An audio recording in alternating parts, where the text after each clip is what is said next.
বাজারে এখন প্রচুর পরিমাণ কাঁচা আম পাওয়া যায়। খুব সহজে যে কেউ এই মোরব্বাটা বানিয়ে নিতে পারেন। এটা খেতে খুবই মজাদার, আর এটা বাচ্চারা অনেক বেশি পছন্দ করবে। বাচ্চাদেরকে ক্যান্ডি হিসেবেও দিতে পারেন। এই তো এখানে আমি আম নিয়ে নিয়েছি। এটা এখন খোসা ছাড়িয়ে নিব। আপনারা দেখতে পাচ্ছেন খোসা ছাড়ানো আমার হয়ে গিয়েছে। এ পর্যায়ে আমগুলো মাঝ বরাবর ফালি করে নিব আমি। আপনারা দেখতে পাচ্ছেন একই প্রসেসে সবগুলো ফালি করে এখন আমি এর মাঝে যে বিচিটা থাকে সেটা ফেলে দিব। আপনারা দেখতে পাচ্ছেন আমার ফেলে দেওয়া অলরেডি হয়ে গিয়েছে। এখন আমি এটা স্লাইস করে কেটে নিচ্ছি।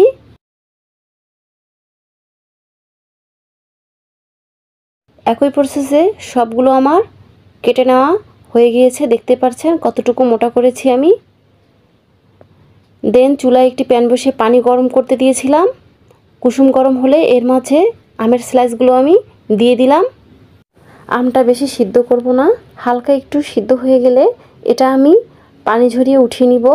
আর একটু সুন্দর দেখার জন্য এর মাঝে একটু ফুড কালার দিয়ে দিলাম। আপনারা দেখতে পাচ্ছেন আমার আমগুলো সিদ্ধ হয়ে গেছে হালকা। এখন আমি উঠিয়ে নিলাম। দেন এর মধ্যে অ্যাড করে দিব 1 কাপ চিনি। এ পর্যায়ে কোনো কিছু দিয়ে না মাখিয়ে এটা একটু ঝাঁকিয়ে নিলে ভালো হবে, তাহলে ভেঙে যাওয়ার ভয় থাকবে না। এখন আমি ঢাকনা দিয়ে 1 ঘন্টার জন্য রেখে দেব। 1 ঘন্টা পর ফিরে আসলাম। দেখতে পাচ্ছেন চিনিটা গলে গিয়েছে। এ পর্যায়ে একটা আমি প্লেট নিয়েছি।